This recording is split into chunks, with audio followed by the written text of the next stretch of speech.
رہی ہیں, لٹ رہی ہیں, جنت میں نہیں. یہ شہادت کا ہے, الفت میں قدم رکھنا ہے. لوگ آسان سمجھتے ہیں مسلمان ہونا. صحابہ نے جنت لی, رسول اللہ کو اپنا لیا, خدا کو اپنا لیا, تو صرف نمازیں پڑھ کے نہیں, صرف روزے رکھ کر نہیں, صرف زکاتیں دے کر نہیں, اللہ نے جتنے بھی احکام ان پر نافذ کیا, سب کو بجاؤ, سب کو بجاؤ, سب کی بجاؤ. اسلام کے تمام احکام پر عمل درآمد کرنا ہوگا, جبھی آپ کی نجات ہوگی. ایک آدھ رکن اسلام پر عمل کریں گے تو خدا کی قسم جنت میں نہیں رہ سکتے.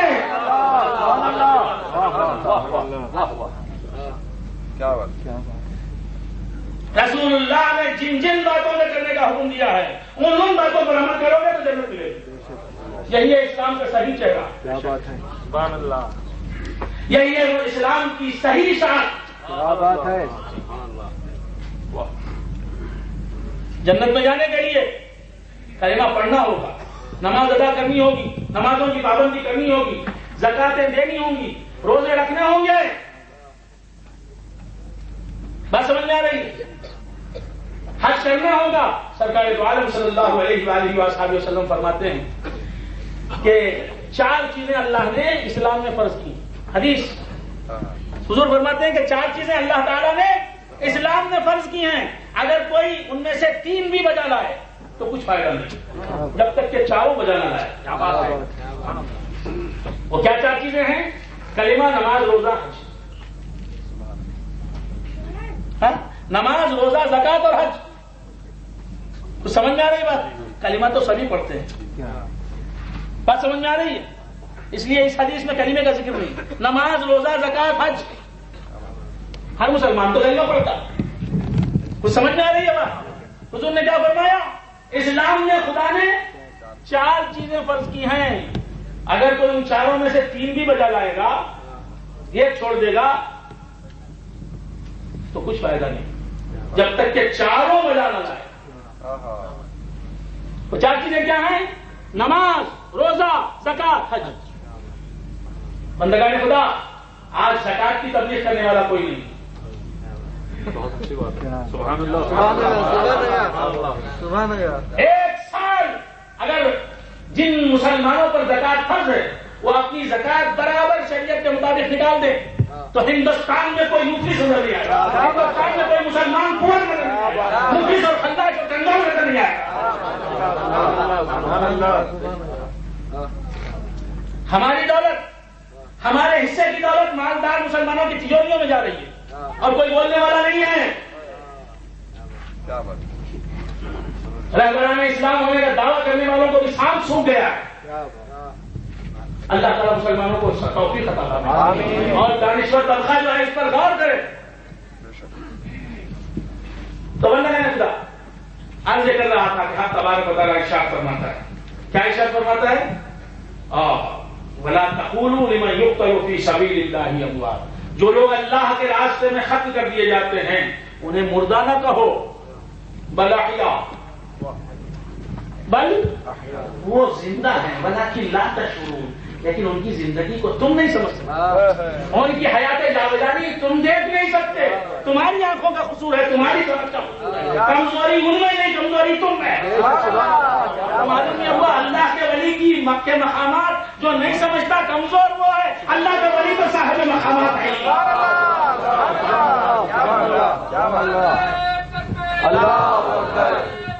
یا رسول اللہ, یا رسول اللہ, زندہ باد, زندہ باد. بندے نے خدا عرض کر رہا تھا کہ ہم تبارک و تعالیٰ کے حکم سے جو گائے کٹ جاتی ہے, ذبح ہو جاتی ہے, اس گائے کا ایک حصہ, اس کے جسم کا ایک حصہ, اس حصے سے جب مردے پر مارا جاتا ہے, مردہ جانور, اللہ کے حکم سے جو جانور کٹ جاتا ہے اس جانور کے ایک حصہ جسم کو جب مارا جاتا ہے انسان پر, تو انسان زندہ ہو جاتا ہے. سبحان اللہ. اللہ کے حکم سے کٹنے والا جانور, اور سے سنیں, اللہ کے حکم سے مرنے والے انسان کو جلا دیتا ہے. سبحان اللہ. مرنے والا کس کے حکم سے مرا تھا؟ اللہ ہی کے حکم سے مرا تھا, جلا دیتا ہے. تو معلوم یہ ہوا جو شہید ہے وہ تو زندہ ہی ہے. کیا بات ہے. سبحان وہ اللہ. تو زندہ ہی ہے. سبحان اللہ. زندہ ہے. اللہ تبارک و تعالیٰ نے اسے زندگی دی ہے تو کیوں دی؟ تو سمجھ میں آ رہی؟ ہاں ہاں. ہم کو اللہ تبارک و تعالیٰ نے زندگی دی ہے, کس لیے دی ہے؟ کس لیے دی ہے؟ وَتَعَاوَنُوا عَلَى الْبِرِّ وَالتَّقْوَىٰ وَلَا تَعَاوَنُوا عَلَى الْإِثْمِ وَالْعُدْوَانِ. نیکی کے کاموں میں ایک دوسرے کی مدد کرو, گناہ کے کاموں میں ایک دوسرے کی مدد اور تعاون نہ کرو. تو معلوم یہ ہوا ایک دوسرے کی مدد کے لیے ہم کو پیدا کیا. سبحان اللہ. ہر مسلمان دوسرے مسلمان کا مددگار ہے. کیا بات ہے. کیا بات ہے. خواہ وہ مسلمان نیکوکار ہو یا بدکار, تو ہر مسلمان خواہ وہ گناہگار ہو مدد کرتا ہے. تو اولیاء اللہ کیسے ہماری مدد نہیں کیا کرتے؟ بات ہے. سبحان اللہ. سبحان اللہ. سبحان اللہ. بات سمجھ میں آ رہی؟ اللہ خود فرماتا ہے کہ عام مسلمانوں اچھے کاموں میں ایک دوسروں کی مدد کرو, برے کاموں میں نہیں. کوئی کہتا ہے میں شراب پینا چاہتا ہوں, پیسے دو, نکال کے دیں گے کیا؟ جا بھائی پی جا, خوش ہو جا. تو خوش ہوگا تو اللہ بھی خوش ہوگا. معاذ اللہ معاذ اللہ. بات سمجھ میں آ رہی ہے؟ تو بندے نے خدا آج سے کر رہا تھا کہ حق تبارک و تعالیٰ ارشاد فرماتا ہے. کیا ارشاد فرماتا ہے کہ وَلَا تَقُولُوا لِمَن يُقْتَلُ فِي سَبِيلِ اللَّهِ أَمْوَاتٌ. جو اللہ کے راستے میں قتل کر دیے جاتے ہیں انہیں مردہ نہ کہو, بل احیاء, بلکہ وہ زندہ ہیں. وَلَٰكِن لَا تَشْعُرُونَ. تمہیں ان کی زندگی کی خبر نہیں, شعور نہیں. ان کی زندگی کو تم سمجھ نہیں سکتے, ان کی زندگی کی نرالی کیفیت.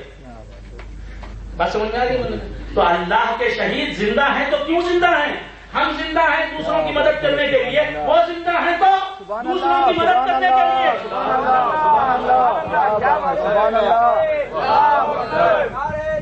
اللہ اکبر. یا رسول اللہ. یا رسول اللہ. تو بندے کا خدا شہید زندہ ہے دوسروں کو زندگی دینے کے لیے. اللہ کے راستے میں جو انسان جو مسلمان کٹ جاتا ہے وہ مرنے والوں کو زندہ کر دیتا ہے. سبحان اللہ. اللہ کے حکم سے جو گائے کٹ گئی, اللہ کے حکم سے جو گائے کٹ گئی اس نے جلا دیا مردے کو. بات سمجھ میں آئی؟ پورے کی پوری گائے بھی نہیں, اس کے جسم کا ایک حصہ. قرآن کہتا ہے فَقُلْ نَضْرِبُوهُ بِبَعْضِهَا كَذَلِكَ يُحْيِي اللَّهُ الْمَوْتَىٰ. گائے کے جسم کو مارا گیا مردے پر تو مردہ زندہ ہو گیا. اللہ کہتا ہے کہ زندہ گائے نے نہیں کیا, ہم نے زندہ کیا. گائے کے زندہ کرنے کا انکار کرنے والا اللہ کے زندہ کرنے کا انکار کر رہا. دیکھیے صاحب قرآن پیش کر رہا ہوں. بات سمجھ میں آ رہی؟ تو بندگان خدا اب اللہ والوں کی شان کیا ہے میں کیا عرض کروں. میں نے یہی کہا کہ شہید زندہ ہیں, شہید زندہ ہیں. اب تو لوگ فجو قبلہ زندہ باد. فجو قبلہ زندہ باد. لوگ یہ کہتے ہیں کہ مردوں سے مدد نہیں مانگنا چاہیے. لوگ یہ کہتے ہیں کہ مردوں سے مدد نہیں مانگنا چاہیے, زندوں سے مدد مانگ سکتے ہیں, زندوں سے مدد مانگ سکتے ہیں. اب شہید جو بظاہر ہمیں زندہ نظر نہیں آتے خبروں میں ہیں, ان سے مدد مانگنا جائز ہے یا ناجائز؟ بات سمجھ میں آ رہی ہے؟ تو بندگان خدا جتنے بھی شہداء ہیں ان سے مدد مانگو, کیونکہ ہم بھی ان کو زندہ مان رہے ہیں اور اولیاء کی زندگی کے جو قائل نہیں وہ بھی شہیدوں کو زندہ مان رہے ہیں. تو بندگان خدا عرض کر رہا تھا کہ حق تبارک و تعالیٰ ارشاد فرماتا ہے وَلَا تَقُولُوا لِمَن يُقْتَلُ فِي سَبِيلِ اللَّهِ أَمْوَاتٌ بَلْ أَحْيَاءٌ, بلکہ وہ زندہ ہیں, وَلَٰكِن لَا تَشْعُرُونَ, لیکن تم ان کی زندگی کو سمجھ نہیں سکتے. تو بندگان خدا اللہ والوں کی شان ہی نرالی. اللہ والوں کی کچھ لوگ یہ کہتے ہیں کہ ہم یا غوث پکارتے ہیں تو غوث اعظم سنتے ہیں کیا, خواجہ کو پکارتے ہیں تو خواجہ سنتے ہیں کیا؟ وہ تو گزر گئے, اس عالم سے دوسرے عالم میں پہنچ گئے. خبر والوں کو ہم پکاریں گے، اہل مزار بزرگوں کو ہم پکاریں گے، تو وہ سنتے ہیں کیا؟ قرآن سے ثبوت۔ اللہ تبارک و تعالیٰ ارشاد فرماتا ہے، کیا ارشاد فرماتا ہے؟ وَإِذْ قَالَ إِبْرَاهِيمُ رَبِّ أَرِنِي كَيْفَ تُحْيِي الْمَوْتَىٰ۔ کیا بات ہے، وَإِذْ قَالَ إِبْرَاهِيمُ رَبِّ أَرِنِي كَيْفَ تُحْيِي الْمَوْتَىٰ۔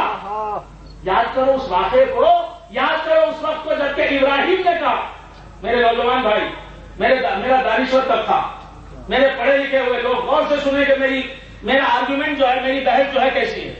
قرآن سے میں استدلال کر رہا ہوں، بات سمجھ میں آئی؟ یہ حدیث بھی نہیں سنائی، اگرچہ کہ حدیث کا ذخیرہ میں تائید میں موجود ہے۔ سبحان اللہ، توجہ کریں خدا، حق تبارک و تعالیٰ ارشاد فرماتا ہے، حق تبارک و تعالیٰ ارشاد فرماتا ہے وَإِذْ قَالَ إِبْرَاهِيمُ رَبِّ أَرِنِي كَيْفَ تُحْيِي الْمَوْتَىٰ۔ یاد کرو اس واقعے کو جب کہ ابراہیم علیہ السلام نے کہا کہ اے میرے رب مجھے دکھا کہ تو کس طرح مردوں کو زندہ کرتا ہے۔ اے رب مجھے دکھا کہ تو کس طرح مردوں کو زندہ کرتا ہے۔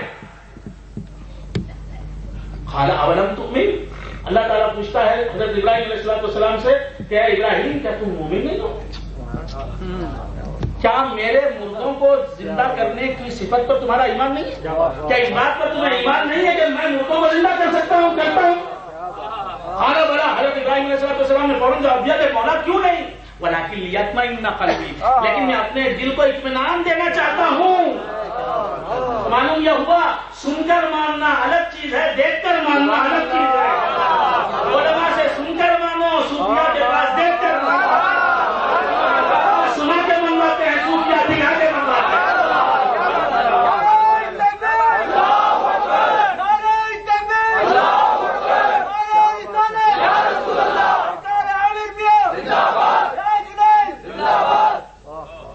علماء کرام دلائل سے ثابت کرتے ہیں، سنا کے منواتے ہیں، صوفیاء کرام دکھا کے منواتے ہیں۔ کوئی کتاب پڑھ کے مانتا ہے، کوئی دیکھ کے مانتا ہے۔ وہ دیکھے، وہ بولے کاغذ کا لیکھا، تو بولے کاغذ کا لیکھا، میں بولوں آنکھوں کا لیکھا۔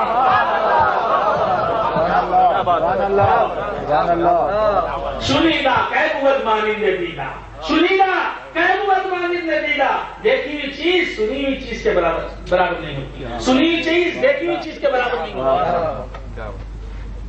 بات سمجھ میں آ رہی؟ تو اللہ تبارک و تعالیٰ مردوں کو زندہ کرنے پر قدرت رکھتا ہے۔ حضرت ابراہیم کا یقین تھا اس بات پر، اس کے باوجود کہتے ہیں کہ مجھے دکھا، اور کہاں دکھا؟ انتقال کرنے کے بعد، انتقال کرنے کے بعد، اس عالم میں جانے کے بعد میں اسی دنیا میں دکھا۔ بات سمجھ میں آئی؟ تو معلوم یہ ہوا رسول اللہ کو مرنے کے بعد تو قبر میں مسلمانوں دیکھو گے، لیکن کسی ایسے کا دامن تھامو تو اسی دنیا میں رسول اللہ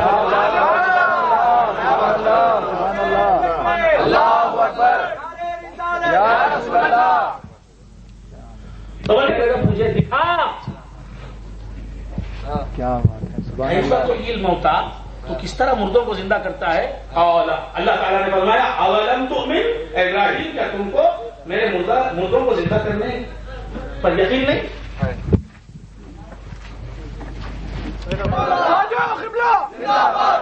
قبلہ